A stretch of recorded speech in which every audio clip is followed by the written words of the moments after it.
Hey guys, welcome to the Silver Report. Here we are, it's Tuesday, April 4th, 2017. We have gold currently trading at $1,257. Silver's trading at $18.37. And let's get right into some of the economic factors that will be playing a part into the price of precious metals. We have some major moves that are taking place that are not highly publicized, but what we've seen is in Turkey, the Deputy Prime Minister of Turkey, he announced that they will add two new secure investment tools to the financial system, namely gold-denominated bonds, sovereign gold bonds, and lease certificates, denominated in gold in order to bring the hoarders' gold into the economy. With this important step that will further deepen the financial system, our citizens will get additional income from the idle gold they stockpile under their mattress, while the savings will increase and the economy will gain momentum. And so he pointed out that the Central Bank of the Republic of Turkey, CBRT, has paved the way for some of the required reserves of the banks deposited in the Turkish lira to be kept as gold, noting that the fair amount of gold citizens kept, hoarding, or the quote he used was under the mattress, has been brought into the economy with the said regulation, adding that while gold accounts are offered by banks already, the volume has not reached the desired level. So the move that they were taking is to try to offer bonds so that the significant amount of gold that are not financially used but are deposited under the mattress, they're kept by the private citizens. They're not really paying them. They're just storing them, holding them, hoarding them. And the reason that if they bring these into the economy, quote, in the gold-denominated bond, which will be issued in return for the gold to be collected from investors, a certain amount of yield will be paid to the investors in the Turkish lira in the interim period. And the said yield will be indexed to the gold prices, unquote. So they're able to leverage their gold instead of simply holding it or using it to borrow against. It will be stored and they will receive a bond. And at which point they can receive the increases in the gold. And so their money would be kept safe from some of the economic turmoil. In fact, gold loves economic chaos. Gold loves dangerous tweets.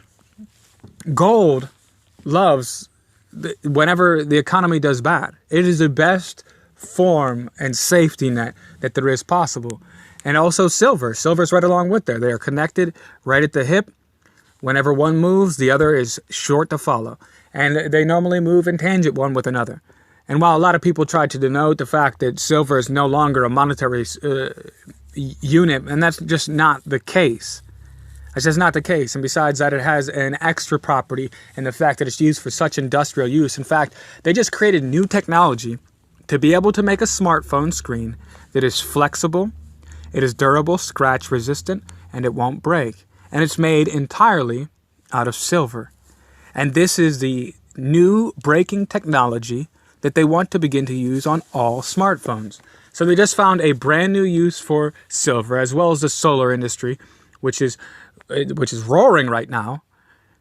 So more than just a monetary store of value, and the fact that it is the ultimate hedge against inflation. It protects whenever the stock market drops and you have a 0% interest rate. This is the age that we've been living in, 0% interest rates.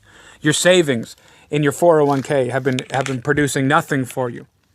And unless they're into the market. And when the market drops, because that's where your money had to be kept, or else you make nothing from it, you have loss. But having some of your assets set aside into gold and silver, especially with the rising demand, we must really not ignore what's going on around the world. Russia and China are getting together and forming a new system in which the BRICS nations will trade amongst themselves in gold. The world is abandoning the US dollar. The smart money, these nations, if you look at just Russia alone, this nation is all in. There is no going back. The sheer volumes of gold they're devoting from their country's wealth. They're literally just trading their oil directly for gold.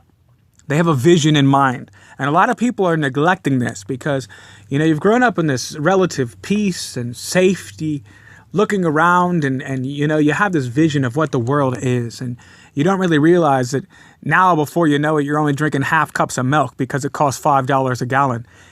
This just insane devaluation. The world is sick of it. The world's fed up.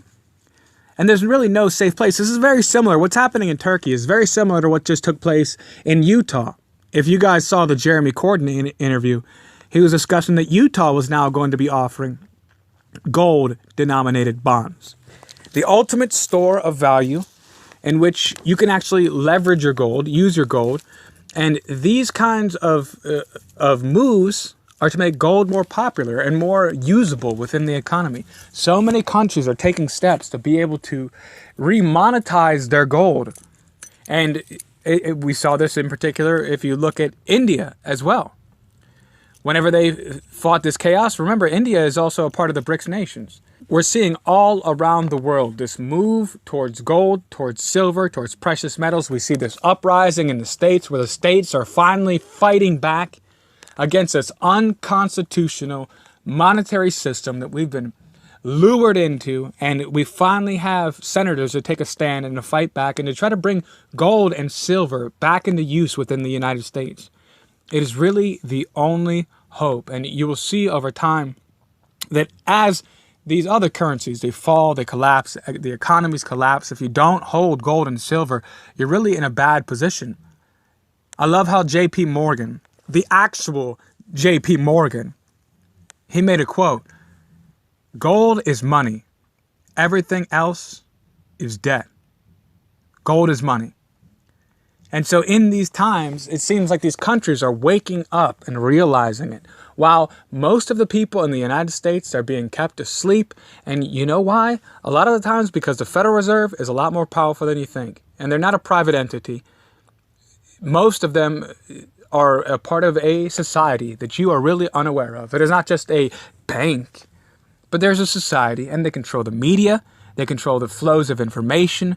They control silver. They control gold. They almost got their grip on the Bitcoin as they were pushing for an ETF. Who knows why they would want that to happen? Look what they do to silver. Look what they do to gold. If silver comes out of the ground at a 10-to-1 ratio with gold, why would the 10-year average be around 62-to-1? If it comes out of the ground 10-to-1, you're looking at an extremely precious and valuable, undervalued metal.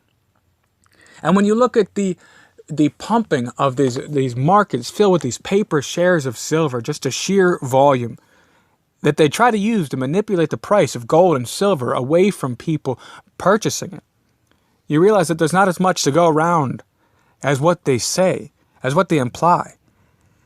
So it becomes an extremely precious metal, especially in the times that we are facing.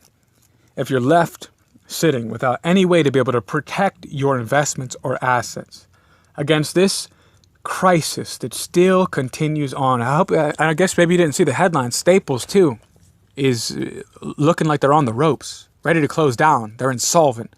So Staples is going to be next to either be purchased or go out of business. We see that retail has the highest numbers of bankruptcies posted since the financial crisis. We are looking at a very, very ugly time.